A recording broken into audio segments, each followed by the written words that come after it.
Hello everyone, मेरे YouTube channel ESC education for all पर आप सभी लोगों का स्वागत है।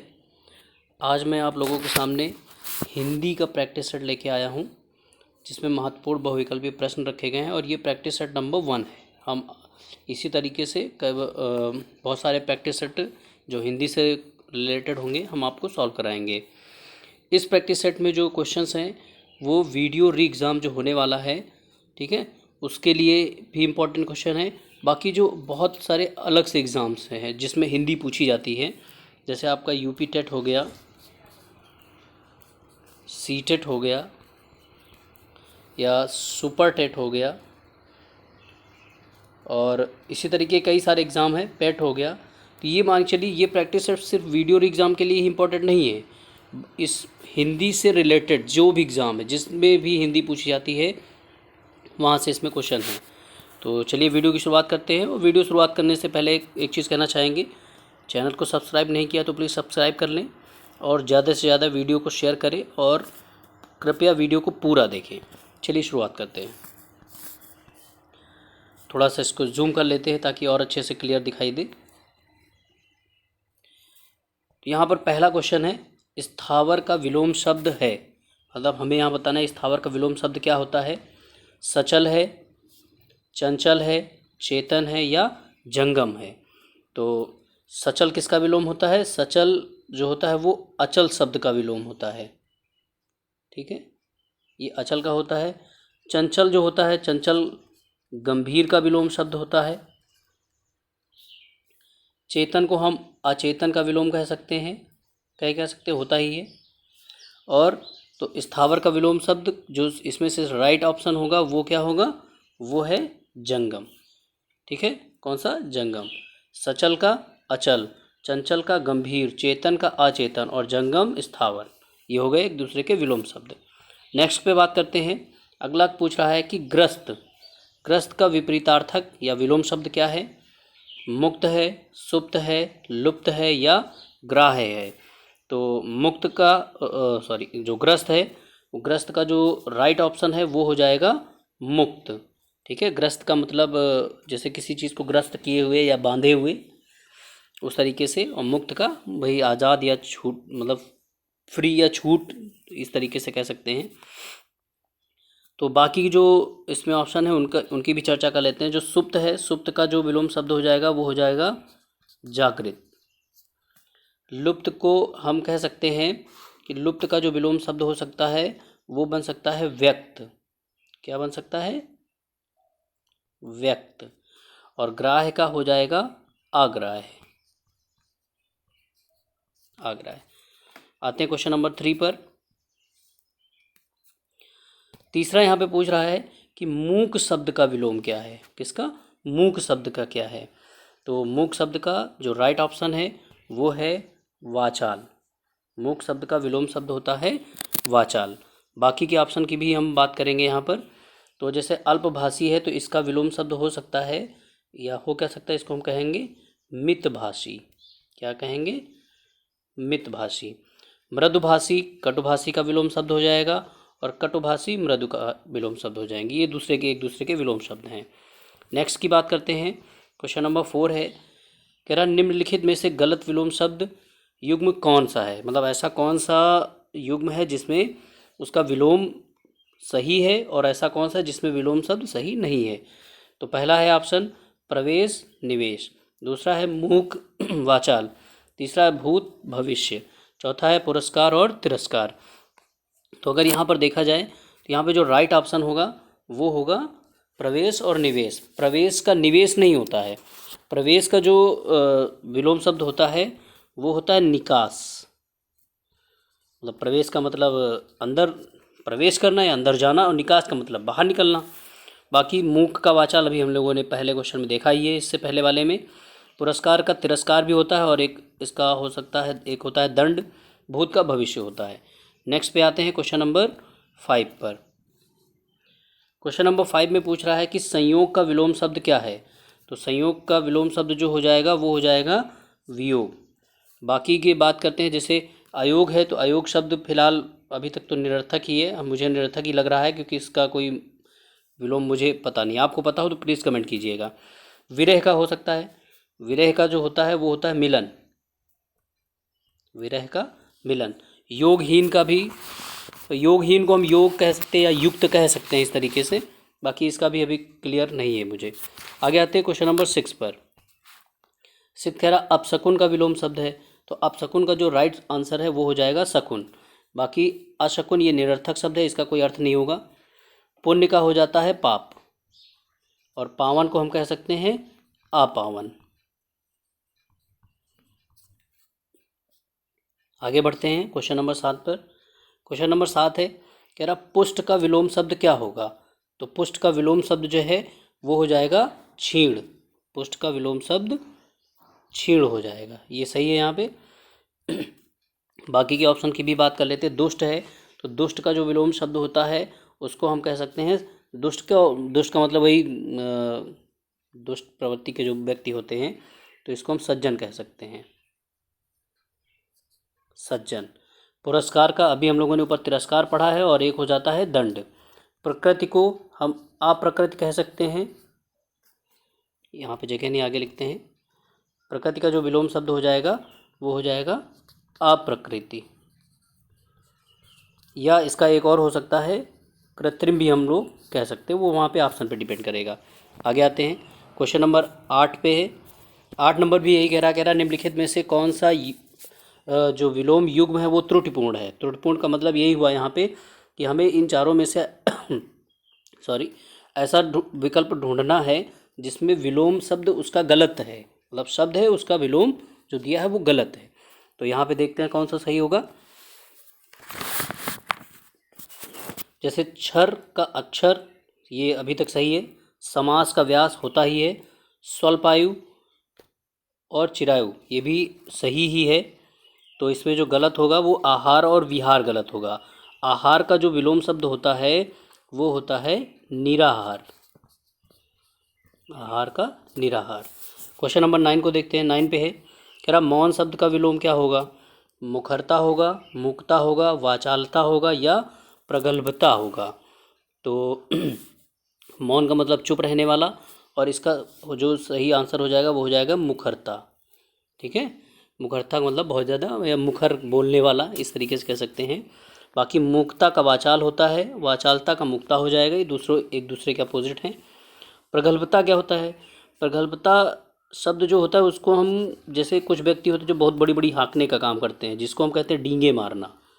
तो डींगे मारना ये जो आता है ये प्रगल्भता कहलाता है। आगे आते हैं क्वेश्चन नंबर 10 पे आते हैं। क्वेश्चन नंबर 10 कह रहा है कि निर्दय का विलोम शब्द क्या होगा। तो निर्दय का जो विलोम शब्द हो जाएगा वो हो जाएगा यहाँ पर निर्दय क्या कह रहा है, निर्दय कह रहा है। निर्दय का हो जाएगा सदय। ठीक है, निर्दय का जो मिलेगा वो मिलेगा यहाँ पर सदय। और बाकी के ऑप्शन की अगर बात करें तो सहृदय को हम कह सकते हैं हृदय, इसको फिर से लिखते हैं यहाँ लिख देते हैं। सहृदय का जो हो जाएगा वो हो जाएगा हृदयहीन, और सह को कह सकते हैं असह। बाकी सभय, सभय का हो जाएगा निर्भय। आगे बढ़ते हैं क्वेश्चन नंबर 11 की तरफ। क्वेश्चन नंबर 11 इसमें है, कह रहा इंद्रिय का विशेषण शब्द क्या है। इंद्रिय शब्द का विशेषण क्या है। इंद्रिय होगा, इंद्रिक होगा, या इंद्रिय होगा, या ऐन्द्रिक होगा। तो इसमें जो राइट ऑप्शन है वो है ऐन्द्रिक। फिर आगे बढ़ते हैं क्वेश्चन नंबर 12 पे। ये 12 नंबर जो क्वेश्चन है ये पूछा गया क्वेश्चन है, एग्जाम में आया था। तो इसमें कह रहा है कि भोले बालक ने क्रूर डाकू के कठोर हृदय में कोमल भावना जगा दी। वाक्य में कितने विशेष्य हैं। विशेष्य क्या होते हैं, विशेषण क्या होते हैं, ये अलग से मैं एक मतलब एक टॉपिक बनाऊंगा। फिलहाल अभी प्रैक्टिस कर रहे हैं तो प्रैक्टिस सेट कर लेते हैं। बाकी यहाँ पे हम थोड़ा सा बता देते हैं कि जो विशेषण होता है, जो विशेषण शब्द होता है वो विशेष, विशेष को हम कह सकते हैं संज्ञा शब्द। ठीक है, तो विशेष हैं संज्ञा शब्द, इनकी विशेषता बताता है। विशेषण हमेशा विशेष की विशेषता या संज्ञा शब्द की विशेषता बताने का काम करेगा। तो यहाँ पे हमें ऐसे शब्द ढूंढने हैं जहाँ पर विशेषता बताई, जिसकी विशेषता बताई जा रही हो। अगर यहाँ पर हम देखें तो बालक की विशेषता है भोले, डाकू की विशेषता है क्रूर, और हृदय की विशेषता है कठोर, और भावना की विशेषता है कोमल। तो इस तरीके से यहाँ पे 1 2 3 4 4 विशेषण हैं। तो 4 विशेषण हैं, तो इनके साथ साथ ये जो 4 हैं, 1 2 3 और ये 4 नंबर, ये 4 विशेष्य हो जाएंगे। तो मेरे ख्याल से समझ में आया होगा आपको। तो यहाँ पे कौन सा ऑप्शन सही हो जाएगा? यहाँ पर जो ऑप्शन नंबर ए, 4 विशेष है, 4 विशेष है और 4 ही विशेषण हैं। फिर आगे है क्वेश्चन नंबर 13 है। 13 कह रहा है कि तीसरा शब्द में विशेषण कौन सा है? बहुत बढ़िया सा क्वेश्चन है ये। तीसरा शब्द, तीसरा जैसे पहला, दूसरा, तीसरा, तो ये क्या बताता है? ये क्रम बताता है। तो यहाँ पे जो राइट ऑप्शन होगा वो हो जाएगा क्रमवाचक विशेषण। बाकी के जो ऑप्शन है उनकी भी बात कर लेते हैं। जैसे पूर्णांक बोधक कह रहा है, तो पूर्णांक बोधक क्या होता है? जैसे हम कहते हैं 1 4, जैसे जिनको हम सीधे सीधे जो नंबर होंगे, ठीक है, 1 4 6 8, ये सब पूर्णांक बोधक हैं। आवृत्तिवाचक की बात करें तो इसकी तो सबसे अच्छी ट्रिक है, जिसमें भी गुना लगा हो, गुना शब्द लगा हो, वो आवृत्ति है। जैसे 2 गुना, तो ये हमारा आवृत्तिवाचक हो जाएगा। गणनावाचक की बात करें तो गणनावाचक भी कुछ कुछ पूर्णांक बोधक जैसा ही है। अब यहाँ पे बात करेंगे जैसे 1 लड़का, 2 लड़का, 3 लड़का, इस तरीके से कहेंगे तब हो जाएगा ये गणनावाचक। आगे आते हैं क्वेश्चन नंबर 14 पर। क्वेश्चन नंबर 14 कह रहा है कि बड़ा घर, छोटा आदमी, नीला वस्त्र में विशेष पद कौन से हैं? इसमें विशेष पद ढूंढने हैं हमें। तो विशेष वही होता है जिसकी विशेषता बताई जाती है। तो बड़ा विशेषण है, तो इसका जो विशेष होगा वो हो जाएगा घर। छोटा विशेषता है, तो इसका विशेष हो जाएगा आदमी। नीला विशेषता है, तो इसका जो विशेष होगा वो हो जाएगा वस्त्र। तो हमें 3 विशेष मिल रहे हैं, घर, आदमी, वस्त्र। तो इस तरीके से ऑप्शन नंबर सी सही हो जाएगा यहाँ पे। फिर आते हैं क्वेश्चन नंबर 15 पर। क्वेश्चन नंबर 15 में कह रहा है तुम कहाँ पढ़ते हो में किस कोटि का विशेषण प्रयुक्त हुआ है? किस कोटि का, मतलब किस प्रकार का विशेषण लगा हुआ है? गणनावाचक, गुणवाचक की बात करें तो यहाँ पे कहीं गुण तो बताया नहीं जा रहा, काला, लंबा, छोटा, कुछ नहीं बता रहा।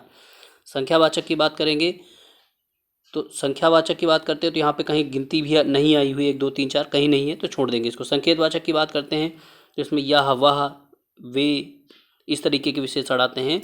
तो एक ही यहाँ पे राइट ऑप्शन है जो है विशेषण ऑप्शन नंबर बी। तो 15 का बी सही हो जाएगा। क्वेश्चन नंबर 16 पे आते हैं। क्वेश्चन नंबर 16 कह रहा है कि इनमें संख्यावाचक विशेषण कौन सा है? अब तो आप आराम से बता सकते हैं कि संख्यावाचक विशेषण कौन सा होगा। ऑप्शन नंबर ए हो जाएगा संख्यावाचक। बाकी के ऑप्शन की अगर हम बात करेंगे तो जैसे काला की बात कर रहा है, ठीक, तो काला यहाँ पे कैसा विशेषण है? काला क्या है? एक गुणवाचक विशेषण है ये, ठीक है, ये गुणवाचक विशेषण है। खट्टा की बात करेंगे तो ये भी गुणवाचक में ही जाएगा, खट्टा मीठा ये गुण ही बताता है। रावण की बात करेंगे तो ये विशेष से है या संज्ञा कह सकते हैं, ये रावण क्योंकि ये नाम है तो ये संज्ञा हो जाएगा। आगे आते हैं क्वेश्चन नंबर 17 पर। यह गाय अधिक दूध देती है, उक्त वाक्य में अधिक विशेषण किसकी विशेषता बता रहा है? तो अधिक, अब देखिए एक चीज़ यहाँ पे ध्यान रखिए, हमेशा जो विशेषण होगा, ये एकदम बहुत आसान सी ट्रिक है, इसको याद रखिएगा तो बड़े आसानी से आप क्वेश्चन, चाहे जो क्वेश्चन आएगा आप विशेषण से संबंधित आप कर सकते हैं। विशेषण हमेशा विशेष से पहले लगा होगा, ठीक है, ये हमेशा पहले होगा। तो यहाँ पर देखिए अधिक दूध, तो विशेषता किसकी बताई जा रही है? दूध की बताई जा रही है। तो ये विशेष है और ये विशेषण है, तो वही कह रहा कि अधिक विशेषण किसकी विशेषता बता रहा? तो दूध की विशेषता बता रहा है। तो इस तरीके से कौन सा आंसर सही होगा? यहाँ पर आंसर नंबर बी सही हो जाएगा। आगे बढ़ते हैं, क्वेश्चन नंबर 18 पर आते हैं।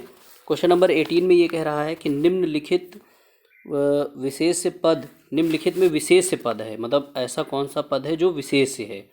तो यहाँ पे हमें सावधानी से ढूंढना है। पहला ऑप्शन है उमा, दूसरा है कालिमा, तीसरा है मधुरिमा और चौथा है महिमा। तो यहाँ का अगर हम बात करें कालिमा, मधुरिमा और महिमा, ये तीनों क्या हैं? ये तीनों विशेषण हैं। तो विशेष से हमें बताना था, तो यहाँ पर विशेष से कौन सा सही होगा? उमा सही हो जाएगा। नेक्स्ट क्वेश्चन पे आते हैं, क्वेश्चन नंबर 19। ये कह रहा है कि सुगंधित कस्तूरी के लोभी शिकारी राजस्थानी हिरणों का अवैध शिकार करते हैं। वाक्य में है 3 विशेषण और 3 विशेष्य हैं, 2 विशेषण और 2 विशेष्य हैं, 4 विशेषण और 4 विशेष्य हैं, 3 विशेषण और 4 विशेष्य हैं। तो इसमें क्या करते हैं, अभी जब मैंने बताया कि विशेषण हमेशा विशेष्य से पहले लगा होगा, तो पहले गिन लेते हैं। जैसे कस्तूरी की बात करें तो ये क्या है, ये है विशेष्य, तो ये हो गया विशेषण। फिर शिकारी क्या है, विशेष्य, ये हो गया उसका विशेषण। हिरण क्या हो गया, विशेष, ये हो गया उसका विशेषण। और शिकार विशेष है और शिकारी ये हो गया जाके विशेषण। तो अगर हम यहाँ पर क्वेश्चन में देखें तो यहाँ पे देखिए 1 2 3 4, 4 हमको विशेष मिले। विशेष कितने मिले, 4। ठीक है, 1 मिनट, विशेष मिले 4। विशेषण की अगर हम बात करें तो विशेषण भी हमको कितने मिल रहे हैं, 4। तो इस तरीके से कौन सा ऑप्शन सही होगा, ऑप्शन नंबर सी सही हो जाएगा। 4 विशेषण 4 विशेष्य। आगे आते हैं क्वेश्चन नंबर 20 पर। क्वेश्चन नंबर 20 यहाँ पे कह रहा है समुद्री सांप में घातक परंतु कीमती जहर पाया जाता है। ये क्वेश्चन इंपॉर्टेंट है, वो तो बड़ा इजी था, इसमें थोड़ा सा दिमाग लगेगा हम लोगों का। तो इसमें अगर हम देखें तो यहाँ पर देखिए सांप क्या है, विशेष्य है, तो इसकी विशेषता हो गई समुद्री। फिर घातक यहाँ पे क्या है, घातक भी एक विशेषण है, कीमती भी विशेषण है, जहर विशेष्य है। तो इस तरीके से अगर देखा जाए तो यहाँ पर विशेष्य की संख्या है 2 और विशेषण की संख्या है 1 2 3, 3। तो 3 विशेषण और 2 विशेष्य, यही ऑप्शन सही होगा। तो ऑप्शन नंबर ए सही हो जाएगा। आगे आते क्वेश्चन नंबर 21 पर आते हैं। क्वेश्चन नंबर 21 है, कह रहा निम्नलिखित विकल्पों में से तत्सम शब्द का चयन कीजिए। यहाँ पे हमें बताना है कि तत्सम कौन सा है। तो पहले ऑप्शन ही बता देते, राइट आंसर जो है वो है आशा। आशा ये जो हो है ये तत्सम है। अब हम बात कर लेते हैं बाकी के ऑप्शंस की। बाकी ऑप्शन की अगर बात करें तो ईख क्या है, ईख ये तद्भव शब्द है किसका, ये होता है इक्षु का। ठीक, मार्ग ये मार्ग का तद्भव है। कड़ाह, कड़ाह जो है ये कटाह इसका तद्भव है। ठीक है, तो ये 3 तद्भव शब्द हैं। तत्सम शब्द हो गया आशा। अच्छा, आशा का तद्भव क्या होगा, इसका तद्भव हो जाएगा आस। आगे आते हैं क्वेश्चन नंबर 22 पर। 22 कह रहा है निम्न विकल्पों में से तत्सम शब्द का चयन कीजिए। तो यहाँ भी तत्सम ही बताना है हमें। तो तत्सम क्या होते हैं, संस्कृत निष्ठ शब्द होते हैं। तो सीधे सीधे यहाँ पे देखिए एक शब्द दिख रहा है, ऑप्शन नंबर डी, वत्स, ये है तत्सम शब्द। बाकी तीनों तद्भव हैं। अगर इनकी हम बात कर लें कि इनके तत्सम क्या होंगे, तो जैसे बड़ा है, बड़ा का तत्सम हो जाएगा वृत्तक, फूल का हो जाएगा पुष्प, और बकरा का हो जाएगा बरकरा या बरकर कह लें। ठीक है, इस तरीके से। तो आई होप समझ में आया होगा। आगे बढ़ते हैं क्वेश्चन नंबर 23 पर। 23 कह रहा है यहाँ भी तत्सम ही बताना है कि इसमें कौन सा तत्सम शब्द है। जशन है, कर्तव्य है, मीत है या कमल है। तो संस्कृत निष्ठ शब्द यहाँ पे कमल ही दिख रहा है, तो ये हो गया तत्सम। तो बाकी के ऑप्शन की हम बात कर लेते हैं। ये बाकी जो है वो तीनों है तद्भव। अब तद्भव हैं तो इनके तत्सम क्या होंगे। तो जैसे जशन है तो जशन का होता है जश्न, कर्तव्य का हो जाएगा कर्तव्य, और मीत का हो जाता है मित्र। ठीक, आगे बढ़ते हैं क्वेश्चन नंबर 24 पर। 24 कह रहा है निम्न विकल्पों में से तत्सम शब्द, अब यहाँ भी तत्सम ही बताना है। तो यहाँ का अगर तत्सम की बात करें तो ऑप्शन नंबर ए ये तत्सम है। ठीक, बाकी जो है वो तद्भव शब्द में जाएंगे। 1 मिनट और आगे देख लेते हैं। निठुर है, आस है, छाह है। तो हाँ, ये बाकी तीनों तत्सम है। अब इनके हम बाकी तीनों तद्भव हैं। निष्ठुर इसका होता है आशा, अभी पहले देखा गया, और 6 का होता है षष्ठ। एक बार फिर से देख लेते हैं। अच्छा, स्वप्न तत्सम है तो इसका तद्भव क्या होगा, इसका तद्भव हो जाएगा सपना, ये इसका तद्भव है। बाकी ये तद्भव दे रखा है, इसका हो जाएगा तत्सम निष्ठुर। 6 का होगा षष्ठ, और आस का हो जाएगा आशा। ठीक, आगे आते क्वेश्चन नंबर 25 पर। 25 कह रहा है कि निम्न विकल्पों में तत्सम शब्द का चयन कीजिए। तो अभी जस्ट इससे पहले हुआ है निष्ठुर, ये तत्सम शब्द है। बाकी जो है यहाँ पे तद्भव शब्द हैं, बाकी इनकी बात भी कर लेते हैं कि इनके तत्सम बनेंगे क्या। तो अगर हम गहरा की बात करें तो इसका हो जाता है गंभीर, गहरा का गंभीर। तीखा की बात करें तो तीखा का जो हो जाता है वो हो जाता है तीक्ष्ण। अटारी की बात करें तो अटारी का हो जाता है अट्टालिका। ठीक, आगे बढ़ते क्वेश्चन नंबर 26 पर। 26 कह रहा है एकल शब्द का तद्भव। अब देखिए, एकल तत्सम शब्द है, उसका तद्भव ढूंढना है। तो एकल का, एकल मतलब एक, एक मतलब अकेला, तो इसका ऑप्शन नंबर सी सही हो जाएगा। 27 की बात करें तो 27 में पूछ रहा है कि करपट शब्द का तद्भव क्या होगा। तो करपट मीन्स क्या होता है, करपट मीन्स होता है कपड़ा। एक मिनट, करपट मीन्स होता है कपड़ा, तो 27 का कपड़ा सही हो जाएगा। बाकी अगर हम बात करें कतरना, ये तो शब्द नहीं है। कपाट की बात करें, एक मिनट, 27 का जो सही है वो सी नंबर सही है। कपाट की बात करें तो इसको हम किवाड़ बोल सकते हैं। ठीक है, इसका जो तद्भव होगा वो किवाड़ होगा। और कपट की अगर हम बात करें तो कपट को हम कह सकते हैं धोखा, ये इसका तद्भव हो जाएगा। आगे आते हैं क्वेश्चन नंबर 28 पर। क्वेश्चन नंबर 28 यहाँ पे कह रहा है कैवर्त शब्द का तद्भव रूप है। कैवर्त का तद्भव क्या हो जाएगा, कैवर्त का तद्भव होता है केवट। फिर कृध्र का तद्भव, तो ये संस्कृत निष्ठ शब्द है, इसका जो तद्भव बनेगा वो बनेगा गीध, इसका तद्भव हो जाएगा गीध। अगला जो है कह रहा तिक्त शब्द का तद्भव क्या होगा। तो तिक्त का जो बनता है वो बनता है तीता, तीता तिक्त होता है। फिर कह रहा निम्नलिखित में कौन निश्चल का अर्थ नहीं है। तो हमें यहाँ पे ये ढूंढना है। अब देखिए, ऐसे क्वेश्चनों में बहुत ही केयरफुल होकर हमको आंसर देना होता है। जब नहीं शब्द आए तो नहीं के ऊपर पहले अंडरलाइन या सर्कल कर लीजिए। अब हमको इसका मतलब निकालना है कि मतलब ये कह रहा है कि 3 ऑप्शन ऐसे होंगे जो निश्चल का अर्थ होंगे, एक ऐसा होगा जो निश्चल का अर्थ नहीं होगा। तो कह रहा जो पहला ऑप्शन कह रहा जो अपने स्थान से हिल ना सके तो निश्चल होगा, जाहिर सी बात है। स्थिर तो निश्चल होता ही है। अचल ये भी निश्चल होता है। तो निश्चित, निश्चित क्या है, निश्चित अनिश्चित, तो ये कोई मतलब इससे मिलता जुलता शब्द नहीं है। यहाँ पर जो सही होगा वो निश्चित सही होगा। निश्चल का अर्थ नहीं है निश्चित, बाकी ये तीनों इसके अर्थ हैं। फिर जानने की इच्छा रखने वाला, इसको क्या कहते हैं, जानने की इच्छा रखने वाले को हम कहते हैं जिज्ञासु। बाकी ऑप्शन की अगर बात करें, जिजीविषा क्या होती है, जिजीविषा होती है जीने की इच्छा, जीने की इच्छा। ठीक, ये जिजीविषा है। जिज्ञासा की बात करें तो ये होती है जानने की इच्छा, जानने की इच्छा। फिर लास्ट में एक ऑप्शन है ज्ञातज्ञ, ज्ञातज्ञ तो जानने वाला हो ही जाता है। ठीक है, तो आज के इस प्रैक्टिस सेट में हम सिर्फ 32 मतलब 32 क्वेश्चन ही सॉल्व करेंगे। अगले प्रैक्टिस सेट में हम इसके आगे के जो भी क्वेश्चन हैं आपको इम्पोर्टेंट 60 क्वेश्चन, 2 प्रैक्टिस सेट में हम 60 क्वेश्चन कराएंगे। आज हमने 32 कर लिए हैं, बाकी के हम प्रैक्टिस सेट नंबर 2 में सॉल्व करेंगे, वो भी आपको जल्दी वीडियो मिल जाएगा। तो आई होप वीडियो अच्छा लगा होगा। अगर आपको मज़ा आया है, कुछ जानकारी लगता है कि हाँ नई जानकारी प्राप्त हुई है, तो आप वीडियो को ज़्यादा से ज़्यादा शेयर करें। और चैनल को सब्सक्राइब नहीं किया है तो प्लीज़ चैनल को सब्सक्राइब करें। जल्द ही मिलते हैं नेक्स्ट वीडियो में, तब तक के लिए नमस्कार, मस्त रहिए, पढ़ते रहिए।